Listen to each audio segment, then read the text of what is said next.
I stood in my driveway, watching strangers carry their furniture into what was supposedly my house. My key didn't work anymore. The locks had been changed, and a LD sign swayed gently in the December wind.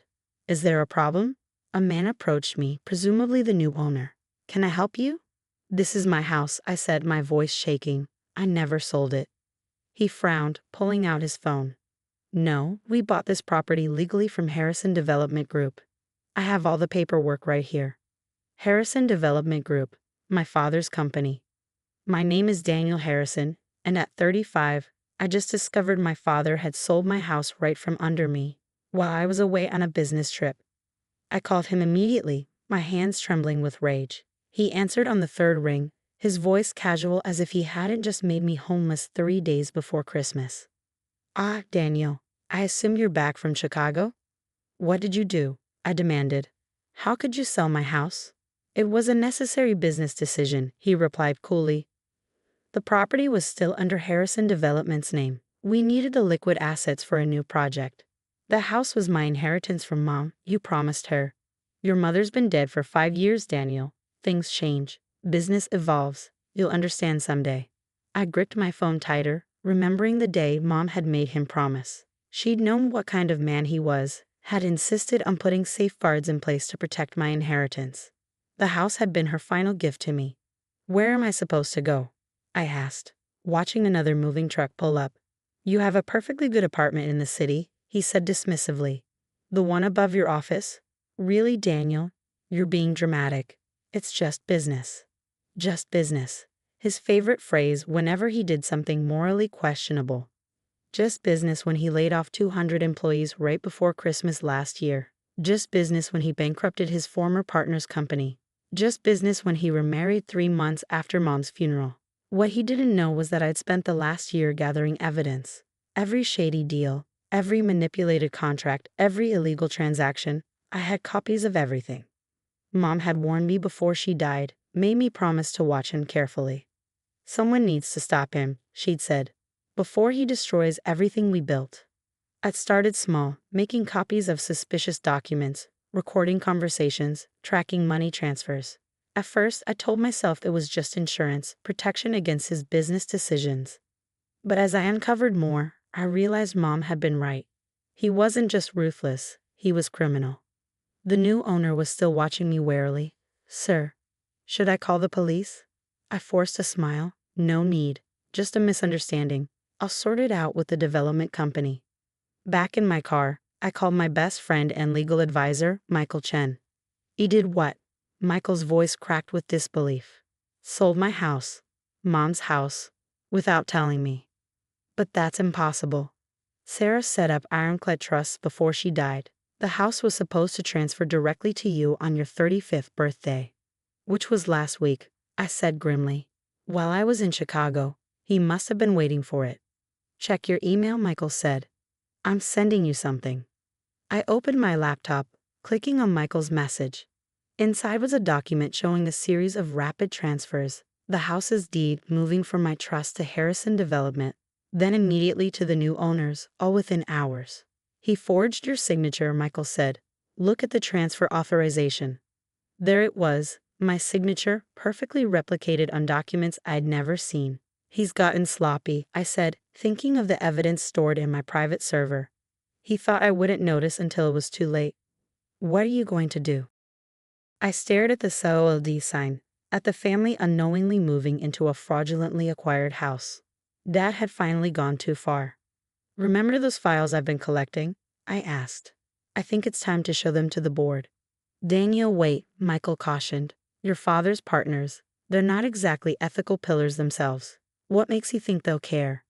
"Because," I smiled grimly, "the evidence shows he's been stealing from them too.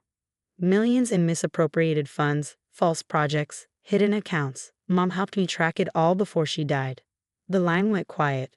Finally, Michael spoke. "The board meeting is tomorrow. Their annual Christmas gathering."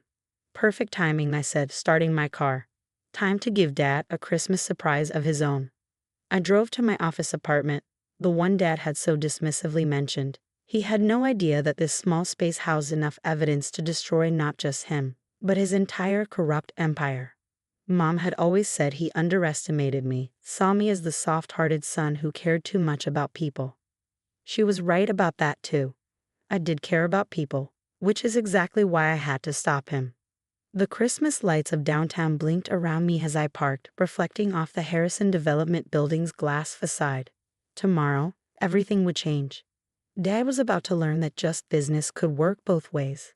The Harrison Development Group's annual Christmas board meeting was always a spectacle. Crystal champagne flutes, expensive cigars, and self-congratulatory speeches about another successful year. I'd attended these meetings since I was old enough to wear a suit, always playing the role of the dutiful son. But not this year. I arrived early, setting up my laptop and connecting it to the conference room's presentation system. My father's secretary, Linda, watched me curiously. "The presentation isn't until 2 p.m., she said. "Your father likes to do the fiscal review first." "There's been a change of plans," I replied, not looking up from my screen. The board members started arriving around 9 a.m. I recognized them all, men and women who'd watched me grow up, who'd attended my mother's funeral with practiced sad faces while already knowing about Dad's plans to restructure the company in her absence. My father walked in last as always, flanked by his new wife, Stephanie, who also served as our CFO. The irony of him marrying our financial officer 3 months after Mom's death wasn't lost on anyone. "Daniel," he nodded curtly, "I trust you've gotten over your emotional response to yesterday's business decision?" Before I could answer, Marcus Bennett, our largest stakeholder, cleared his throat. "What business decision?" "Just a property liquidation," Dad waved dismissively. "Nothing that concerns the board." "Actually," I stood up, clicking my laptop to life, "it concerns everyone in this room." The projector hummed to life, displaying a series of financial documents on the screen. Dad's smile faltered slightly. "Daniel, we have an agenda to follow." "Yes, we do," I cut him off. "Let's start with Project Phoenix." Stephanie sat up straighter. "That's confidential." "You mean the fake development project you've been using to funnel money into offshore accounts?" I clicked to the next slide. "These accounts, specifically." The room went silent. On the screen, clear as day, were transfer records showing millions moving through a series of shell companies, all leading back to private accounts in the Cayman Islands. Or should we discuss the Wilson contract? Another click. "Where you sold properties you didn't own, including my house, which was held in a private trust." "That's enough." Dad slammed his hand on the table. "This is ridiculous. Marcus, we don't have time for." "Actually, Richard," Marcus leaned forward, studying the screen, "I think we need to make time for this. Especially since I'm seeing my investment properties listed in these transfers." I turned to the board members. "For the past year, I've been tracking every illegal transaction, every falsified document, every penny stolen from this company and its investors. My mother started this investigation before she died, and I finished it." "You're betraying your family," Stephanie hissed. "No," I replied calmly. "I'm honoring my mother's last wish to protect what she and my father built together before he corrupted it."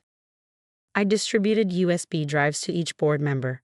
"Everything is here, documented, verified, and copied to multiple secure locations. Dad didn't just steal my house yesterday. He's been stealing from all of you for years." Marcus was already scrolling through the files on his laptop, his face darkening. "Richard, these transactions, using my properties as collateral for personal loans? It's not what it looks like," Dad started, but another board member cut in. "My retirement fund, you emptied it." "The Davidson project was real," Dad insisted. "It just needed more capital." "The Davidson project never existed," I said quietly. "It was a shell, just like Phoenix, just like all the others. Right, Stephanie?"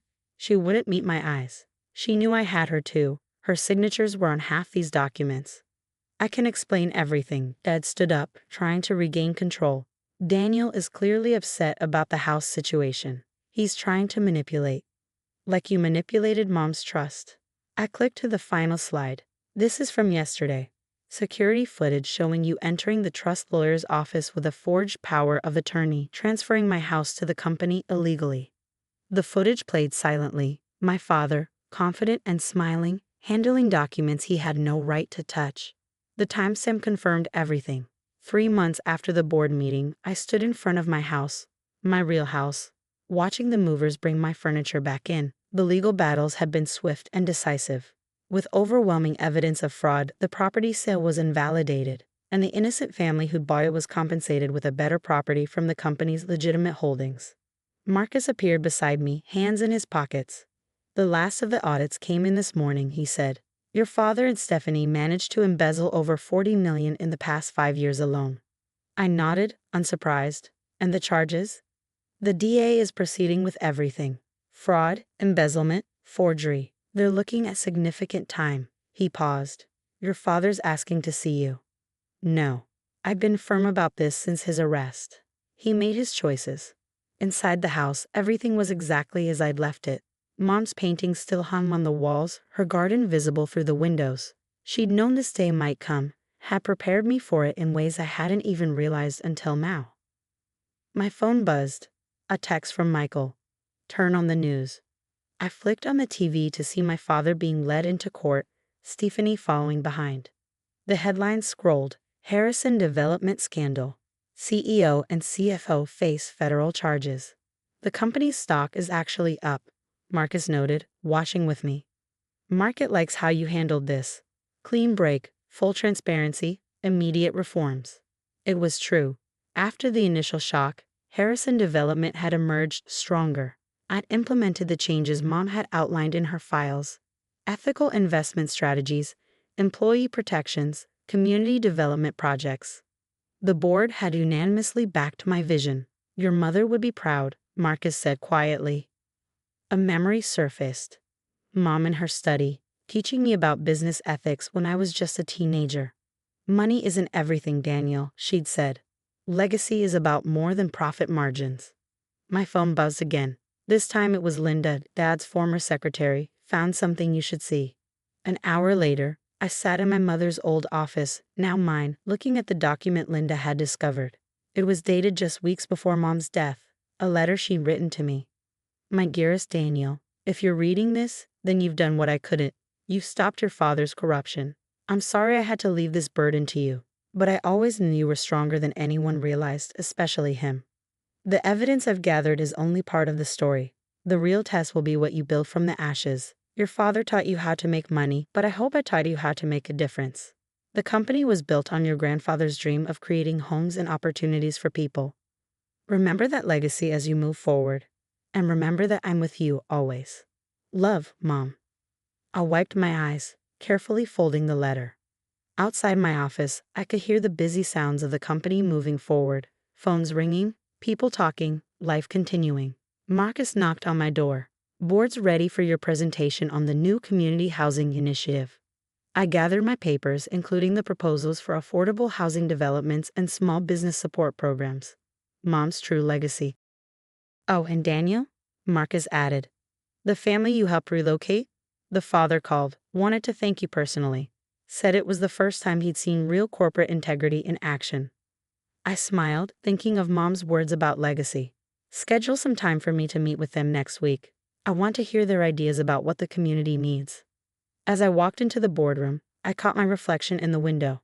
I saw Mom's determination in my eyes, but also something she'd given me that Dad never had, compassion. The headlines would fade. Dad and Stephanie would face justice. But the real story wasn't about scandal or revenge. It was about rebuilding, about transforming a corrupt empire into something that actually helped people. Ready to begin? Marcus asked as the board settled in. I looked around the table at the faces that had once deferred to my father's greed, now looking to me for a different kind of leadership. Yes, I said, opening my presentation. Let's talk about the future. The winter sun streamed through the windows, casting long shadows across the boardroom. Outside, the city stretched before us, a city where people would soon find homes they could afford, opportunities they deserved, all because my mother had taught me that business wasn't just about profit. It was about purpose. And as I began my presentation, I could almost feel Mom smiling, knowing that her final business decision, trusting me to make things right, had been her best one yet. You always said it was just business, Dad, I said into the stunned silence. Well, this is business too. Marcus stood up slowly. Richard, I think you need to step out while the board discusses this situation. Stephanie too. You can't be serious. Dad laughed, but it sounded hollow. I built this company. And now you've destroyed it. Marcus cut in. Security will escort you both to your offices. Don't remove anything. Don't touch any files. Just wait. As security led them out, Dad turned to me one last time. I gave you everything, he spat. This is how you repay me? I thought of Mom, of her final days spent gathering evidence, preparing me for this moment. No, Dad, Mom gave me everything, including the strength to stop you. The door closed behind them, leaving me with the board. Marcus looked at me over his glasses. Well, Daniel, it seems we have a lot to discuss, starting with your vision for the company's future. I sat down at the head of the table, my father's chair, and began to outline how we would rebuild Harrison Development Group, this time with integrity at its core. Hi, I'm Jennifer. I'm 28 years old and the proud owner of Glam and Grace, one of the most successful salons in the Highland District. Building this from scratch after beauty school wasn't easy, but I made it happen. Sweetie, your father and I are just so proud of what you've accomplished here. It's practically a family business now. That's Jessica, my stepmom. She loves to act like she had anything to do with my success. She married my dad, Tom, when I was 16, and ever since, she's tried to run everyone's life like it's her personal reality show. Actually, Jessica, I built this place entirely on my own. No family money involved. Oh, darling, don't be so sensitive. She replies with a dismissive wave. I'm just trying to help you network. Maria here is very well connected. Maria, Jessica's best friend, offers me a fake socialite smile while sitting under the dryer during her weekly blowout. Jessica tells me you're doing so well, Maria says, her voice dripping with condescension. We must bring the whole country club crowd in here. Sandra, my salon manager and right-hand woman since day one, steps in smoothly. The appointment book is pretty full these days. Full for family? That's ridiculous, says Jessica's son, Rick, barging into the conversation. Mom, tell her she's being difficult. Nobody's getting special treatment, Rick, not even family, I say firmly. This isn't how family behaves. Jessica snaps, her voice loud enough for all my clients to hear. After everything your father and I have done for you. What exactly have you done, Jessica? I ask, my voice cold. Besides show up expecting free services and dragging your friends along for the same. Jessica's face flushes. Well, I never. And that's the problem, I cut in.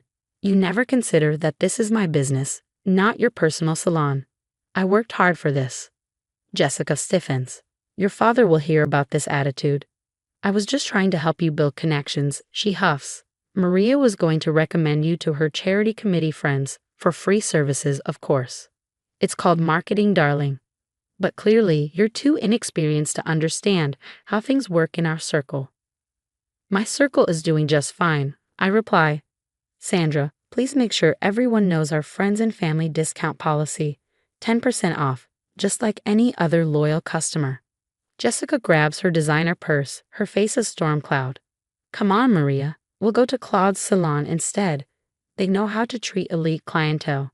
Have fun paying triple for half the quality, Sandra calls after them as they storm out. Peter, my boyfriend, comes over and wraps an arm around me. You handled that perfectly, he says.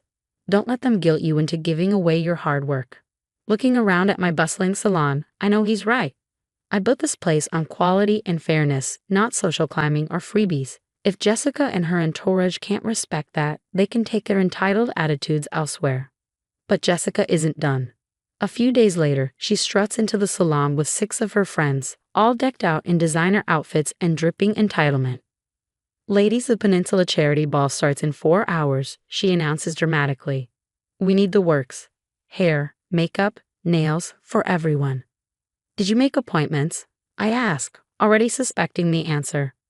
Oh please, Jessica scoffs. We don't need appointments. We're family. The salon is fully booked today, I reply, my voice steady. I have loyal, paying clients scheduled.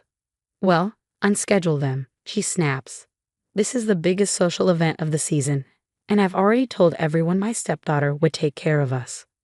That's not happening, I say firmly. You can't just walk in and demand 7 full services worth over $2,000, especially for free. Jessica's face darkens. $2,000 for family? You ungrateful little. Keep your voice down, I warn. My prices are clearly posted. After a dramatic gasp from Maria, Jessica starts ranting. After everything we've done for you, can you believe this? My own stepdaughter charging me full price for a charity event. Maria chimes in. Honestly, it's shocking how money changes people. Remember when she was just a scholarship student at beauty school? Get out, all of you, now. You're nothing but a greedy little gold digger, just like your mother, Jessica hisses. And that's when Rick storms in, knocking over a product display. Mom says you're disrespecting our family again, he yells, pulling out his phone and snapping photos of clients. Let's see how your business does when everyone knows how you treat people. Sandra steps between us. Sir, you need to leave before I call security. Security? For family? Rick sneers. Later that evening, Peter shows me something on his laptop. Babe, look at this, he says grimly. Jessica's been taking out loans using your salon as collateral. She convinced your dad the money was for expansions. She can't do that, I stammer. Dad would never. She forged documents, Peter says. And there's more.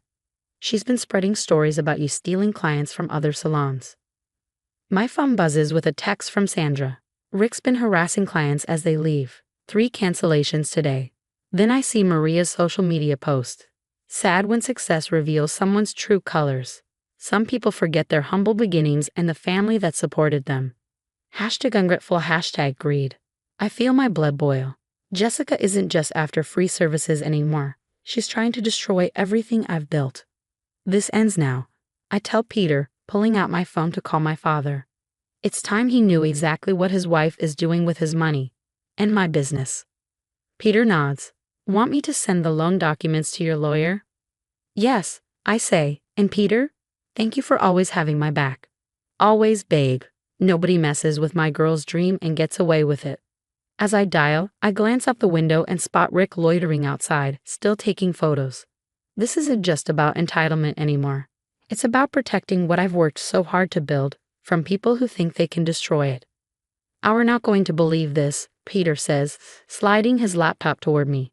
Jessica's been involved in 3 failed spas before she married your dad. Each time she convinced investors to pour money in, then disappeared when things went south. Wait, show me the dates, I say, leaning in. He scrolls down. The last spa shut down just 2 months before she met your father. My stomach churns as I process his words. And Peter says, clicking to another screen, she was facing lawsuits from all 3 businesses. Then, suddenly, she meets a wealthy businessman, your dad, and all her legal troubles vanish. Before I can respond, Sandra bursts into my office, holding her phone. Boss, you need to see this. The video shows Rick outside my salon at 3:00 a.m., spray painting FRAD across the front windows and slashing the delivery van's tires. That Lil, I choke on my anger. It gets worse, Sandra says. Dozens of clients are showing up for appointments they never made. Someone hacked our booking system. Let me guess, I say bitterly, all during our busiest hours. Sandra nods grimly. The fake confirmations look legit. Jessica's trying to make us look incompetent. Before I can respond, my phone rings. Miss Thompson, says a stern voice. This is the city inspector. We've received multiple complaints about health code violations at your salon. What? I exclaim. That's impossible. We just passed inspection last month. Nevertheless, we'll need to conduct an emergency inspection tomorrow, he replies. I hang up seething. Jessica isn't just sabotaging my business, she's escalating her attacks. Peter interrupts my thoughts. Babe, check this out. He turns his screen toward me, revealing a video chat with a woman. My name's Linda, she says. Jessica was my business partner. She destroyed my life. What happened? I ask. She convinced me to invest my retirement fund into a spa, Linda explains, her voice trembling. Then she vanished with everything. When I tried to sue, all the paperwork disappeared. Peter pulls up another screen. And it gets worse. I've been digging through your dad's company records. Look at these transfers. My heart sinks as I scan the document. Jessica's been moving company money through shell accounts for years, Peter explains. The total's close to $500,000. And look here, your dad's signature is forged on all of them. I barely have time to process this before my phone buzzes with another message. It's from Maria's daughter. Hey Jennifer, Mom doesn't know I'm texting you, But you should see what Jessica says about you in their group chat. Screenshots flood my phone. Jessica's messages detail a coordinated attack, fake reviews, bogus complaints, and plans to harass my clients. But that's not all. She's openly bragging about how she's handling my father's money. Peter looks up from his laptop, his jaw set. Jessica's not just a manipulative stepmom. She's a con artist. She's been playing us all, I murmur, staring at the mountain of evidence. Sandra texts me again. Security footage shows Rick trying to break into the back office. Cops are on their way. Looking at the chaos Jessica and her accomplices have unleashed. Fraudulent businesses, embezzlement, forged signatures, and relentless harassment. I finally see the full picture. She thought she could destroy everything I've built, I say, my voice steady with determination. But she didn't count on me fighting back. Peter nods. Your dad needs to see all of this. He will, I say, steeling myself. But first, we're talking to those other business owners she scammed. How many have you found?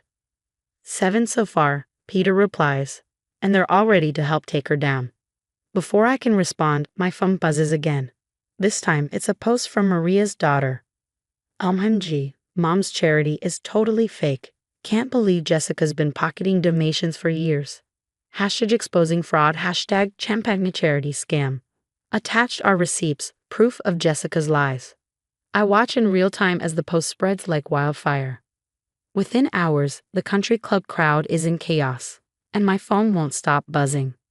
Did you see? They just arrested Rick. Sandra bursts into my office, breathless. Turns out he had outstanding warrants for assault. They caught him vandalizing the salon. Karma's finally catching up, Peter says, walking in and holding up his phone. Check Twitter. Jessica's old business partners are going viral with their stories. 7 different fraud cases. She's toast. The door slams open and my father storms into the salon, his face red with anger. Where is she? Where is Jessica? Dad, I saw the evidence, Jennifer. The embezzlement, the forged signatures, the loans against your salon. How long have you known? We just put it all together. I'm so sorry, Dad. Don't apologize, he says, shaking his head. I'm the one who brought her into our lives. But no more. I've already called my lawyer. I want a divorce. The door chimes, and in walks Maria, looking uncharacteristically nervous. Jennifer, I need to apologize, she says quietly. I had no idea Jessica was stealing from the charity committee. We've all been such fools. My phone lights up with notifications, dozens of 5-star reviews pouring in from real clients defending us against Jessica's fake ones. News outlets are asking for interviews about Jessica's charity scam, Sandra says, grinning. Oh, and your new location permits just got approved. Turns out the city inspector was one of Jessica's friends. Peter adds, she's under investigation now too. 2 weeks later, I'm checking the construction progress at my second salon when Sandra calls. Jessica's here, she says, and she looks rough. I step outside to find Jessica waiting by my car. The designer clothes and perfect makeup are gone, replaced with discount store attire and dark circles under her eyes. Jennifer, please, she says, her voice trembling. Everyone's abandoned me. The country club revoked my membership. Tom froze all the accounts. I have nothing left. That's not my problem, I say, crossing my arms. I was wrong, okay. I admit it. I'll tell everyone the truth. Just help me. We're family. No, Jessica, I reply, my voice cold. We're not. We never were. You tried to destroy everything I built. I can change, she pleads. I'll make it up to you. Walking past her to my car, I hear her sobbing. Please, I'm sorry. I don't even turn around. 6 months later, I'm cutting the ribbon at my second location. Peter, now my fiancé, cheers from the front row. Dad's healing and dating a kind woman who actually earned her success. Look at this, Sandra says, showing me her phone. It's an article about Jessica's bankruptcy filing. She's living in a studio apartment, working as a telemarketer. Rick is serving time for multiple charges. Maria and her daughter approach me, beaming. Your new place is gorgeous, Jennifer, Maria says. Would you consider being our official stylist for the Real Charity Gala? Full price, of course. Send your event coordinator over, I say, smiling. We'll work something out. Later that night, Peter holds me close. I'm so proud of you, babe. You didn't just survive, You thrived. Looking around at my expanding business, my real friends, and my stronger than ever family, I realized something. Toxic people sometimes do you a favor by showing their true colors. They think they're destroying you, but they're really setting you free. I heard Jessica's living off grocery store box die these days. Karma really is a stylist with a perfect memory for those who deserve a make-under. What would you do if someone close to you, a person you trusted, turned out to be sabotaging your success? Would you expose them immediately or gather evidence quietly like I did? Share your thoughts in the comments below. Hi, I'm Jackie, a 24-year-old marketing specialist working in downtown Chicago. Trust me, what I'm about to tell you is a perfect example of why you should never ignore your gut feelings about people. Jackie, Bob is different. He makes me feel alive again. My mom gushed, her eyes sparkling as she reminisced about meeting him at a chair auction 3 years ago. I forced a smile, but something felt off right from the start. Your mom seems really happy though, Martha said as we sipped coffee at our favorite cafe. Maybe give him a chance. I'm trying, I admitted. But every time I see them together, he's always there, hovering. Over time, the signs piled up. Mom stopped making decisions on her own. First, her spontaneous lunch visits to my office stopped. Then, even her infectious laugh seemed to fade. Oh honey, I'll have to check with Bob about investing in your business idea. He handles our finances now, she said casually one day. That wasn't my mom speaking. The Linda Mitchell I knew was independent, bold, the woman who built her real estate empire from scratch. Did your mom just say Bob manages the accounts now? Martha's eyebrows shot up when I told her. Yeah. And get this, she had to ask his permission to buy a new car. Her old one's falling apart. Then came the phone call from Thomas, my mom's business partner. Jackie, your mother just signed over partial control of the agency to Bob. She didn't even read the paperwork. I confronted her over dinner. Since when do you not read contracts? I demanded. Bob knows what he's doing, sweetie, Mom said softly. He has an MBA. Mom, so do thousands of people. That doesn't mean. That's enough, Jackie, Bob cut in coldly, his voice slicing through the air. Your mother trusts my judgment. Maybe you should too. Mom shrank into her chair, avoiding my gaze. 3 years ago, she would have stood her ground. Now she just folded. Little did I know, watching her fade into a shadow of herself was only the beginning. Then came the night everything changed. Miss Mitchell, this is Mercy Hospital. Your mother's been in a serious accident. Those words hit me like a freight train. By 2 a.m., I was at the hospital, still in my pajamas. Bob was already there, huddled with a lawyer I didn't recognize. She's in a coma, the doctor explained. The next 48 hours are critical. I'll handle everything, Bob interjected, shoving a stack of papers at the doctor. I have medical power of attorney. Since when? I demanded. Your mother signed it last month, he said smoothly, along with some other necessary documents. I felt a wave of nausea. Mom wouldn't have done this without telling me. He's lying, Martha insisted when I called her. Mike's cousin works at the courthouse. We'll check the documents first thing tomorrow. But Bob moved faster than any of us expected. By morning, he had frozen all of Mom's accounts, including the joint ones I had access to. You can't lock me out of everything. I confronted him in the hospital hallway. Actually, I can, he replied, his tone icy. And if you cause trouble, he glanced toward Mom's room. Premium medical care is expensive. It would be a shame if we had to move her somewhere more affordable. That's when his sister Karen appeared, dripping with fake sympathy and flaunting her designer handbag. Sweetie, you're just upset, she cooed. Bob's doing what's best for everyone. Oh, and about your old room, we'll need it cleared out. The house is being listed tomorrow. What? That's my childhood home. Was, Karen corrected, smirking. The new deed shows different ownership. Devastated, I called Thomas. They're selling everything, I sobbed. Give me an hour, he said. I've been keeping records. When I met Thomas at his office, my hands shook as he laid out the evidence. Look at these property transfers, he said grimly. All perfectly legal on paper. But the timing, something didn't add up. These transfers were backdated, Thomas said, his voice grim. Bob's been planning this for months. And Jackie, he's done this before. Mike burst in, waving his phone. I found something. 3 other women. 3 other cities, same pattern. Marry, accident, assets vanish. Did he get caught? I asked, though I already knew the answer. Mike shook his head. No, the women either died or gave up fighting. I felt the walls closing in. Every lawyer I called hit the same roadblock. Everything looked perfectly legal. The documents are too clean, one attorney admitted, almost like they were prepared well in advance. Martha helped me document everything while I camped out at Mom's bedside. Every conversation, every threat, every suspicious visitor. I recorded it all. You don't want to do this, Jackie, Bob warned one night, his tone as cold as the hospital's fluorescent lights. I've dealt with troublemakers before. Is that what happened to the others? I shot back. Were they troublemakers too?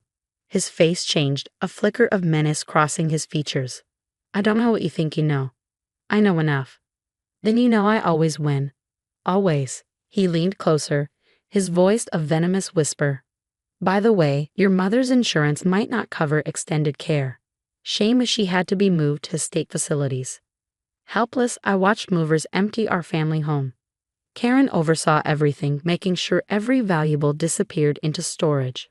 I left with one box of clothes and my laptop.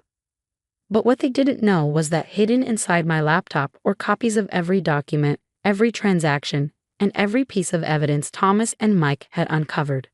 Bob thought he'd won, his biggest mistake, leaving me alive and angry.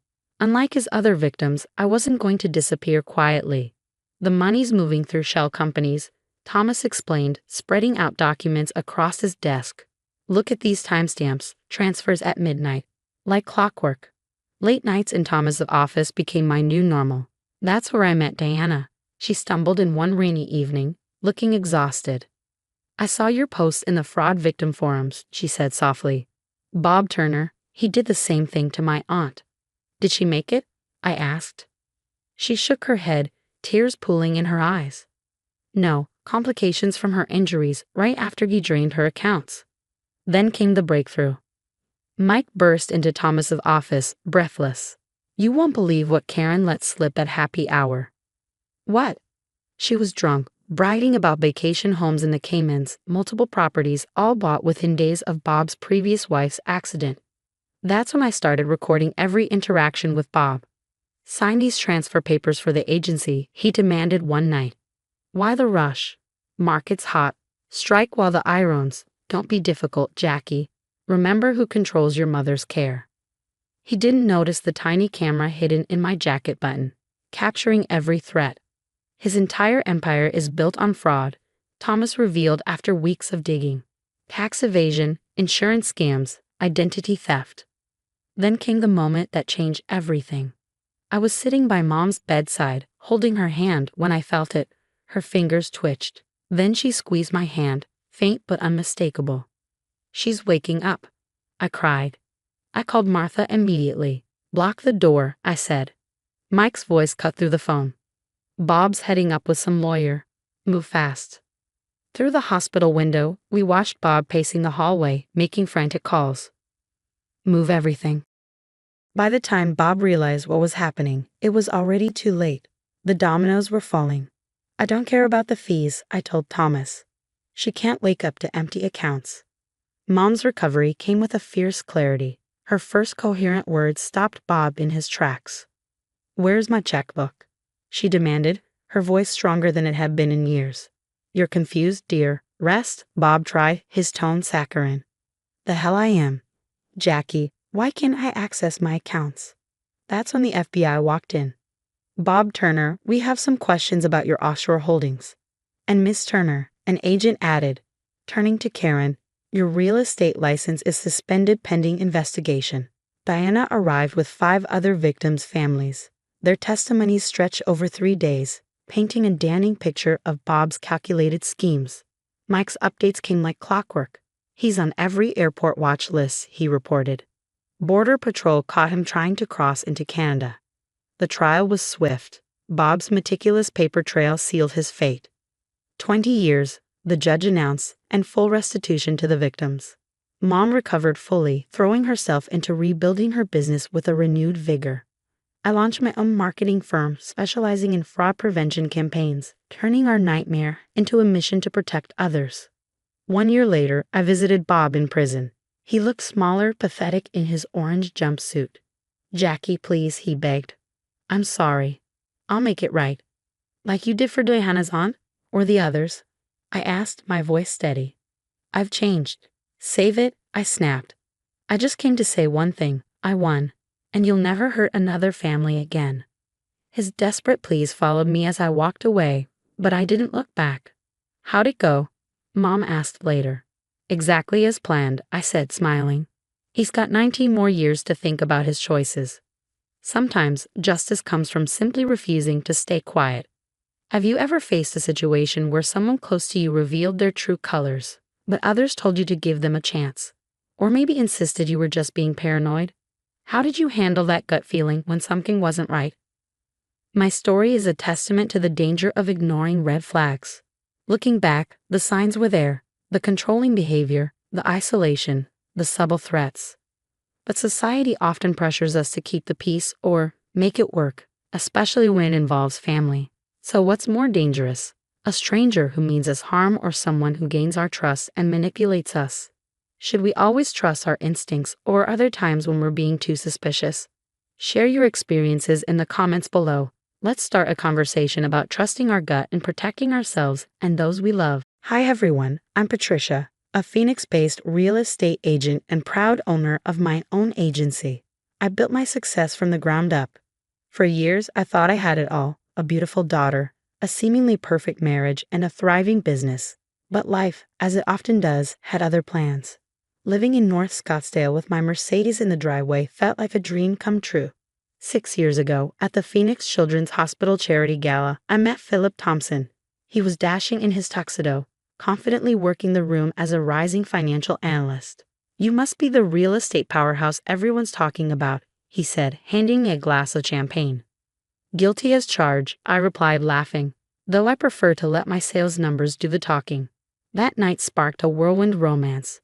Within a year, we were married in a lavish ceremony. When our daughter, Marcia, was born 4 years ago, I thought my happiness was complete. "Patricia, you're glowing," my best friend and office manager, Maria Rodriguez, said at Marcia's first birthday. "You really have it all." "I know, Maria. Sometimes I have to pinch myself," I admitted. Even Robert Hayes, my mentor who taught me everything about real estate, had faith in me. "Kid, you've built something special here. Don't let anyone dim your light." I wish I'd taken his advice to heart. Subtle cracks began to show after Marcia turned 3. Philip started questioning everything. "Another late showing? Can't it wait until tomorrow?" he'd ask, frustration in his voice. "It's a $2 million listing, Philip. The clients are only in town today." "Well, maybe if you spent more time at home, Marcia wouldn't be so clingy at daycare," he shot back. The tension grew. My friend Sonia Chen from Marcia's press school noticed the change. "You seem stressed lately. Is everything okay?" "Just busy with work," I'd lie, ignoring the growing knot in my stomach. Things weren't helped by Philip's sister, Lisa, who was always quick to judge. "My brother deserves a wife who puts family first," she'd say loudly at gatherings. A real mother wouldn't miss her daughter's dance class for a house showing. Philip became more controlling. He'd question every client call and monitor my phone. "Who's Michael? Why is he texting you at 8 p.m.? "He's a client, Philip. We're closing tomorrow." Sure he is. Real estate must be really exciting these days. Then the day came that changed everything. Philip walked in, tie loose and face pale. "I got laid off. Corporate restructuring," he muttered. I reached out to comfort him, but he pulled away. "Don't touch me. This is probably what you wanted anyway. Now you can be the big shop provider while I sit at home like a loser." Looking back, that was the moment my perfect life began to unravel. Philip spent his days on the couch, laptop open, claiming to be networking. But 3 months in, our savings were nearly gone. "You spent $500 at Morton's Steakhouse last night." "We agreed to cut back," I said, frustrated. "It was a networking dinner. Do you want me to find a job or not? And you're the one always spending money on suits and cars." "That's for work, Philip. I need to look professional." "Oh right, blame me for everything. Maybe if you weren't so obsessed with your career, I wouldn't have lost my job in the first place." Then came the credit card statement, $115,000 in charges at the Talking Stick Casino. What's wrong? Maria asked when I stormed into the office. You look like you've seen a ghost. He opened credit cards in my name, 3 of them. And look at these charges. Every time he says he's networking, it's a casino. That's identity theft, Patricia. You need to act. But things only got worse. One Tuesday, I got a call from Marcia, sobbing. Mommy, everyone's laughing at my clothes. Daddy said you forgot to do laundry. I rushed to her school to find her in a stained, torn dress I'd thrown in the donation pile months ago. Philip had dug it out of the garage. Mrs. Thompson, the principal began gently. We understand personal issues happen, but Marcia's well-being. That afternoon, my phone buzzed nonstop. Philip had sent photos to family, school parents, and even my clients. Poor Marcia, his message read. Her mother's too busy selling houses to do laundry. Sonia tried to reassure me over coffee. Don't let him get to you. We all know you're a great mom. But Lisa's poison had spread. At school pickup, the whispers were unmistakable. I heard she leaves Marcia with a nanny every weekend. Apparently, I hadn't cooked a meal in months and my brother was gambling again. Those were the whispers Lisa had been spreading at family gatherings. At one particularly tense dinner, I couldn't hold back anymore. You want to spread rumors, Lisa? Why not spread the truth for once? I snapped, my voice low but sharp. How dare you? She retorted, feigning indignation. Philip told me about your spending, your late nights. Who's really to blame here? The tension hung heavy, but the real blow came the next day when Maria walked into my office, her face grim. Remember those networking events Philip's always talking about? She asked. Well, I had my cousin follow him last night. And? I asked, my chest tightening. He's seeing his old secretary, the one from Johnson Financial. She handed me a folder. Inside were receipts for hotels, jewelry, and expensive dinners. All this while Philip claimed we couldn't afford to buy Marcia a new school uniform. That night, I waited for him to come home. As soon as he walked through the door, I confronted him. I want a divorce, I said firmly. What? His face twisted in disbelief. I found everything, Philip. The gambling, the affairs, the credit cards. He lunged forward, knocking over a lamp. You ungrateful. I gave you everything. No, I said, my voice steady. I gave you everything, and you destroyed it all. The next morning, I called my lawyer. Signing the divorce papers, I thought of our wedding day, how happy I'd been. But that man, the one I thought I'd married, was gone. Maybe he never existed at all. The monster wearing his face had made sure our daughter went to school in rags just to hurt me. This wasn't just about me anymore. This was war. The divorce proceedings turned uglier than I'd imagined. Philip and Lisa spread lies faster than I could counter them. Every custody exchange was a nightmare. Marcia would cling to me, sobbing, Mommy, Daddy says you don't want me anymore. He says you love houses more than me. I overheard Philip coaching her during one of his custody days. Don't answer your mother's calls. She's too busy anyway. One day, Sonia called me frantically. Patricia, I just saw Marcia at school pickup. She was saying disturbing things about you, about locking her in her room when you work. Lisa was there, recording everything on her phone. Maria burst into my office the next morning, waving a stack of papers. Look at these emails I found. Philip's been contacting your clients, telling them you're having a mental breakdown. Remember the Henderson deal that fell through? He scared them off. But it didn't stop there. He's been forging paperwork, Maria continued, claiming he invested in the agency when you started it. Thankfully, Robert stepped in. Listen, kid, I've got a friend handling your case personally, but we found something disturbing. Philip's gambling debts. They're tied to some dangerous people. One night, during a heated argument, Philip slipped up. You think you're so smart? I've been planning this for months. By the time I'm done, you'll be working as my secretary in the agency I'll own. I'd started recording everything after the school incident. His threats, his lies, they were all documented. One evening, he was 2 hours late for a custody drop-off. Marcia wasn't at home. Panicking, I called the neighbor, who told me they'd found my 4-year-old wandering the street alone. Daddy went to the casino again, Marcia said tearfully to the CPS worker. He told me to watch TV until he came back. Things escalated further when Amanda, Philip's former secretary, reached out to me. You need to know the truth, she said. We weren't just having an affair. He used my computer at Johnson Financial to hide money from the IRS. Marcia's teacher, Mrs. Martinez, requested an urgent meeting.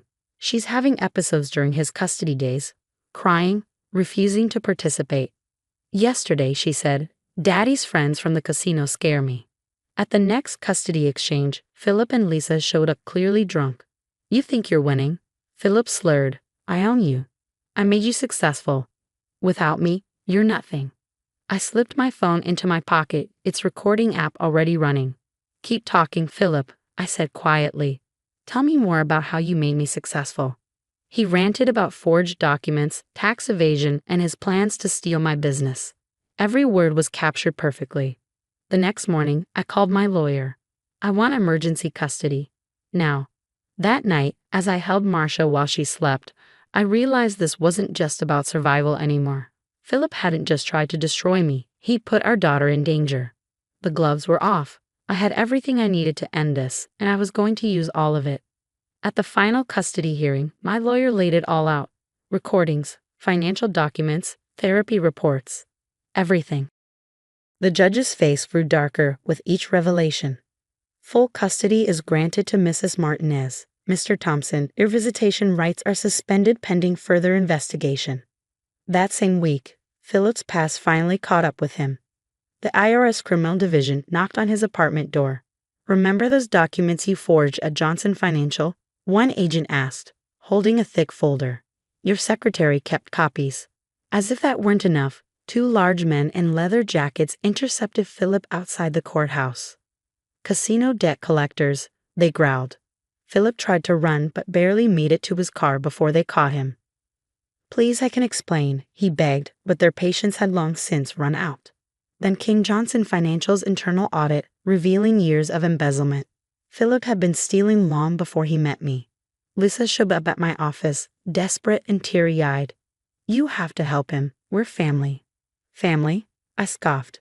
Like when you helped him send Marcia to school in rags.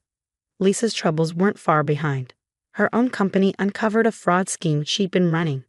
Learned it from your brother? I asked as she packed up her office in shame. Philip's girlfriend Amanda finally realized who he truly was when debt collectors came knocking at her door. He used my credit cards too, she sobbed. And I believed all his lies about you. The dominoes kept falling. Philip declared bankruptcy before being hit with federal charges. Lisa moved into a cramped studio apartment and took a job folding sweaters at the mall. Meanwhile, my agency thrived. A luxury development group signed exclusively with us, cementing our reputation as a premier real estate firm. You're an inspiration, Maria said during our celebration dinner. Marcia blossomed in therapy, shedding her fears. Mommy, I'm not scared anymore, she told me one day, her bright smile lighting up the room. I started a support group for divorced mothers, sharing my story and helping others recognize the warning signs I had missed. Then came Philip's last attempt. He approached me outside my office, looking disheveled in a prison jumpsuit during a work release day. Jen, I've changed, he said, his voice hollow. I'm getting help. We could try again. Goodbye, Philip, I said, walking away without a second glance. 5 years later, Marcia and I stood at the top of the Eiffel Tower. My 9-year-old daughter, once traumatized, now confidently snapped photos with her camera. Look, Mom, I can see our hotel. My phone buzzed with news of another successful closing by my now multi-state agency. The support group had evolved into a recognized nonprofit, helping hundreds of women rebuild their lives.